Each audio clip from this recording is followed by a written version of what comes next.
everybody, this is Keisha Lee with Purpose TV. I am here on location at Tagem's house. So what I'm going to be doing is interviewing him, but I don't have a camera person, right? So I'm going to have to step behind the camera. And the next person you're going to see is Tagem. All right, stay tuned. My name is Keisha Lee. All my life I've been on a search for purpose. Once I found it, it became my mission to find others who feel that they are living their purpose in life, in hopes to encourage others to do the same. This is Purpose TV.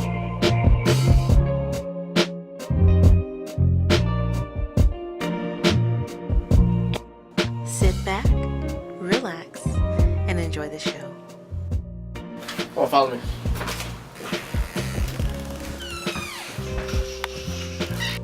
Tagem, What's up? how are you? I'm great. How are you? I am great. I am so happy that you are here. Thank you so much No problem. for agreeing to do the interview. Of course. Okay, and please tell us the story behind your stage name, Tagem. So, back when I was at Norfolk State University, I met a guy named Tagem.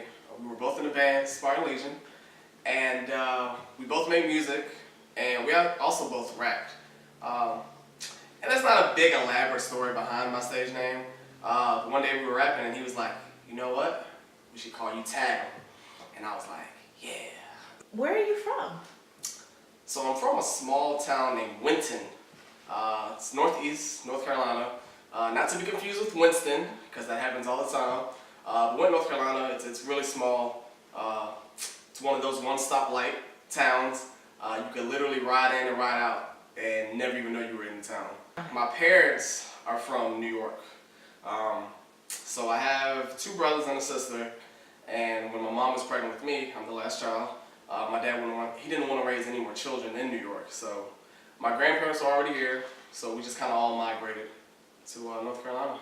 How did you know that rapping is something that you wanted to do? How did that happen for you? Well, back in middle school, we had what you call end of grade testing. I think it's called like end of course testing now, something like that. And we had to perform something for that end of grade testing. And me and two other friends, we rapped. And we rapped in front of the gymnasium, and it was like hundreds of kids. And after we were done, they just applauded us and they yelled. And I don't know, I just loved that feeling that they gave me when they were done. And I figured I had something that the people would like to hear. I didn't really get serious about wanting to do my music publicly until probably about a year and a half ago. I performed when I first moved to Raleigh, and it was a terrible experience. Yeah. What happened? You gotta elaborate. So, I've been writing music, which I've been doing for years. I've been making beats like I've been doing for years. And one day I'm like, man, I really want to perform this somewhere, to see if people like me. So I find this open mic spot, and I get there, and I'm excited, I'm talking to people, and then it's my turn to go up. And a guy once told me, I just found this out recently, he said, always know your crowd, always know who you're performing in front of. And I didn't know my crowd, but I liked the song that I was doing, so I figured that they would love it. And within the first 10 seconds of me doing that song, everybody was just like this. Just staring at me. And I had like another 3 minutes of the song to go. So that messed me up.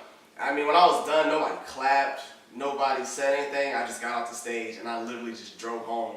I didn't cry or nothing, but like it was kind of, it hurt, you know what I mean? It was years and years before I hit the stage again. Wow. Yeah. Well, I mean, what do you feel like happened there? They didn't like your content? It's just, for the song I did, it just wasn't for that crowd. Okay. And not granted, with my music, I always want to be able to relate to the crowd, and I don't feel like it was that kind of song. I really don't know what happened. I just know that they weren't into it, and I had to suffer for the next 3 minutes until it was over. It was pretty rough. Whoa. Would you say that that's one of your worst moments? I would say that is my Is worst the- moment. That's it. Yeah, that's Oh, probably definitely man. my worst moment. Wow. Yeah. So what encouraged you to get back on the stage after that? After how many years? Was it? It was probably another maybe 5 years. It was a minute. Whoa. It was a minute. What encouraged me was, like I said before, I felt like I had something that people needed to hear, and then I just got to the point where I didn't care. I wanted people to hear my music whether they wanted to hear me or not, and I just had to get over that, like, oh man, but what if they don't like me, and just say, hey, just do it. So I just did it. Wow. Yeah. Okay, did anything bring you to that point where you're like, you know what, it doesn't matter if I'm gonna do this no matter what? I just remember listening to the radio and hearing some of the things that other artists were saying, and I just didn't feel like it was really relevant. I like music that means something, you know what I mean? I like a fun song every now and then, but you gotta be talking about something. And I felt like I was, so I just said, hey, forget it, I'm gonna just do it. Do you feel like this is your purpose, or is it just a passion? I or do. both? I do feel like it's my purpose, but I want music to open up other outlets and avenues for me. I want people to hear what I have to say, but I truly want to be able to help people. So whether that's musically, whether that's teaching people how to spend their money better, whether it's mental health, I just want to be someone who can help people. And whatever avenue that is, so be it. Who are your biggest musical influences? Musical influences. I'd have to say one is J. Cole. Kanye West. I know he's going through some things right now, but definitely Kanye West.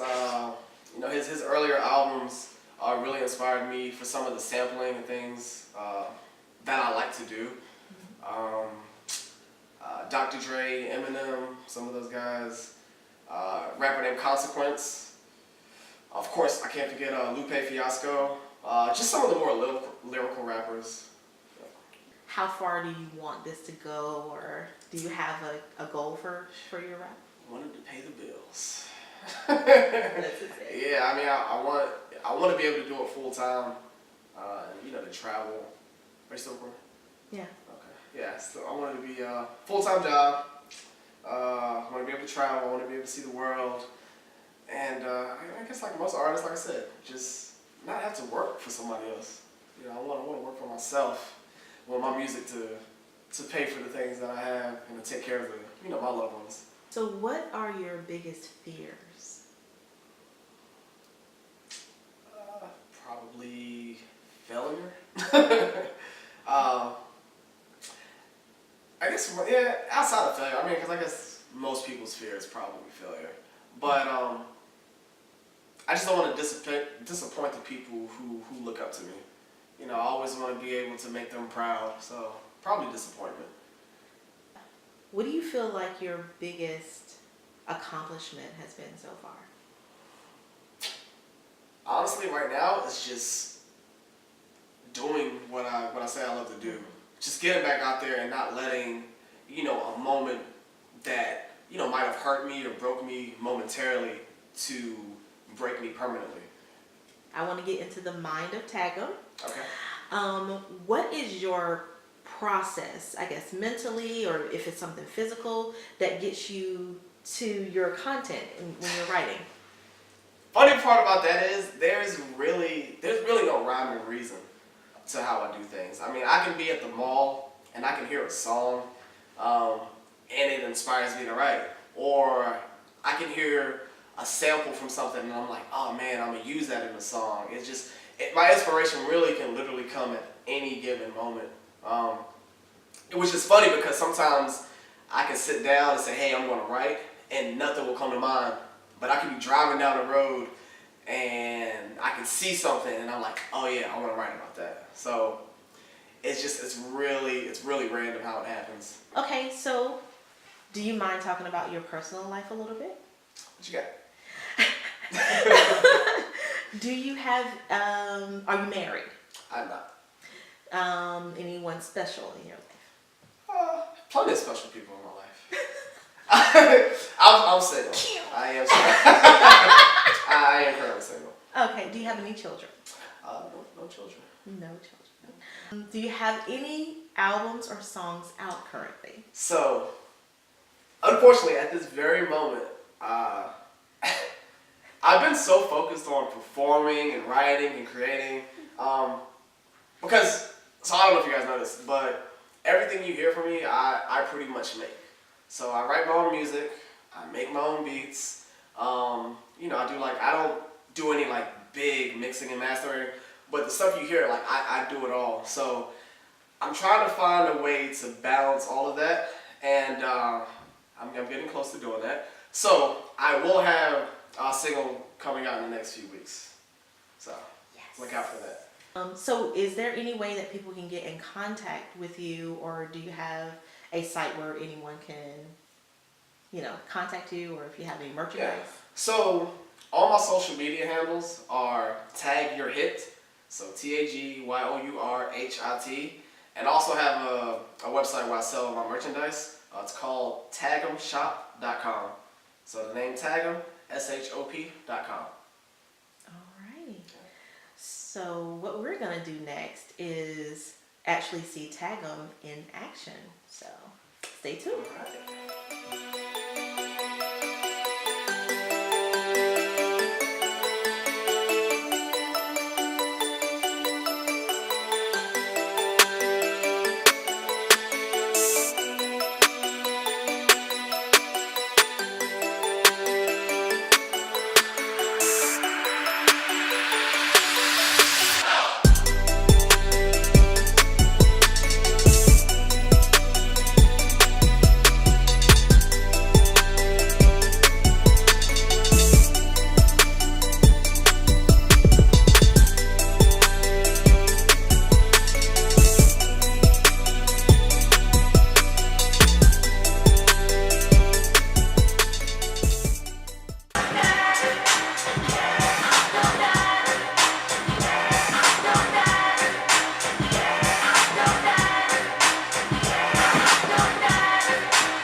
That's all I got so far.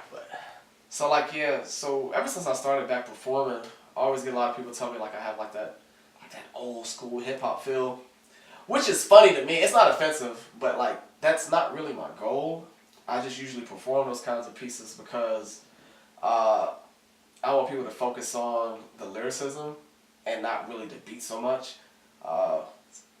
Especially when you perform stuff live, unless you're performing somewhere that has just a super amazing sound system, more than likely you're not going to be able to hear everything anyway. So I figured if I kind of just, make a simple beat, people will focus on my voice versus these intricate bass lines and things like that. So it's just kind of my how I do it. So.